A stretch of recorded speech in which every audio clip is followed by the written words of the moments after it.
कष्ट केल्यामुळे घामाच्या धारा खाली येताना. अच्छा, आज काय जास्त काम नव्हतं का, त्यामुळे पप्पूला म्हणलं तू घरी निवांत आराम कर, म्हणलं आमच्या मी दोघं वाघ जाणार कामावर. पहिला तर वर आलो का, काय केलं माहिती का, पोर्च मधली पायपिंग करून घेतो कारण तिथली महत्वाची होती. आणि विषय काय व्हायला लागला होता माहिती भाऊनो, असलो बेकार ऊन लागा लागलो होतं, जसं वाटायला लागलं होतं उन्हाळ्यामध्ये ह्याच्यासारखं तर बेकार ऊन कधीच पडलं नाही. काय की बघायला लागलो का नाही भाऊनो तुम्ही, कष्टाच्या धारा कशा लागल्या त्या तोंडावरून. गज काय तर तसलं सांगायचं नाही हो, लय कष्ट करतोय मी, असं करतोय तसं करतोय, कारण पैसे मिळते त्यामुळे मी पण करायला लागलो, नाही तर मी कशाला करतोय असली कामं. पण मला टेन्शन कुठल्या गोष्टी यायला लागलो होतं माहिती का, एवढा मोठा स्लॅब भरायला जर दिवस मावळला तर सगळ्या जिमचं घोडं लागणार. आणि सकाळी एवढी कामाची वड होती तुम्हाला सांगतो भाऊनो, त्याच्यामुळे मी काय जास्त जेवलो नव्हतो बरं का, डायरेक्ट आता आल्यावरच जेवायला लागलो. झूठ बोलो, बार बार झूठ बोलो. जेवण झालं का, जंक्शनला आम्ही वाळू टाका लागलो होतो बरं का, म्हणजे डस्ट बिस्ट टाका लागलो होतो, आणि बचकन वाता लागला होता खाली. आणि स्लॅबच्या पूजेला भावानं तुम्हाला खोटं सांगत ना बरं का, पहिल्यांदा एवढ्या बाया बघितल्या तर अक्षरशः पिक्क भरून बाया आल्या होत्या इथं पूजेला. आपला भाऊ आपल्यासाठी खास कुठं भेटायला आला माहिती का, डायरेक्ट कामावरती शाळगाव मधून आला बरं का. भावाचं माझ्यावर लय प्रेम बरं का. मला काय वाटलं माहितीये का, भाऊ एकटा रिकामा झाला काय, पण भावाने येताना माझ्यासाठी वाघ आणला होता. भावा काय गरज नव्हती बरं का, पण तो आणल्यामुळे आता पिऊन घेतोच.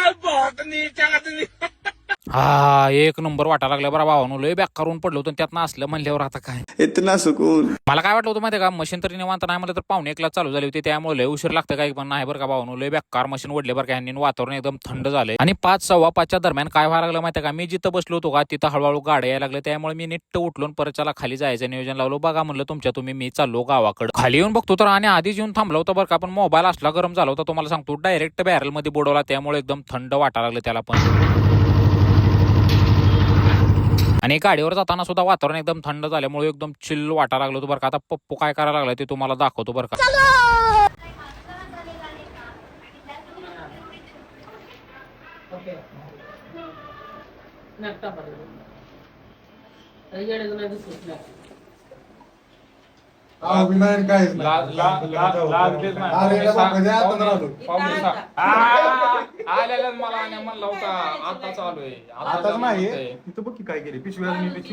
तुम्हाला खोटं सांगत नाही बरं का भावना. आणि आता काय म्हणलं होतं माहितीये का, पप्प्या जर घरी दिसले की पप्प्या काय म्हणते माहितीये का, आताच जस्ट येऊन झोपलो घरी. आणि घराकडे चाललो तर बघितलं बरं का, इकडे रस्ता चोकरून टाकला होता, पावसाळ्याच्या तोंडावर गोडं लावून टाकले बरं का रस्त्याला ह्यांनी. ते जाऊ द्या भावनो, कवर किती आणलाय का तेवढं कमेंट करून सांगा तुम्ही. 150 रुपये. आणि मी एकदा घरी आलो का तुम्हाला सांगतो, ह्या सिंब्याला कशी चेन पडत नाही बरं का, माझ्या मागे नुसतं म्याव म्याव म्याव म्याव म्याव म्याव करत हिंडते, परत त्याला धरलं का कुठं तर उड्या मारत हिंडतं, कारण त्याला काय पाहिजे असतं माहिती आहे का, कॅट फूड. घरी आलो का पहिले तर मस्तपैकी आंघोळ करून घेतले बरं का भावनो, आणि ते नवा कुठं जाणार माहिती आहे का, जिम मारायला. त्यामुळे तुम्हाला जर लॉग आवडला का, लाईक शेअर फॉलो कमेंट तेवढं नक्की करा, जिम पण चालू का.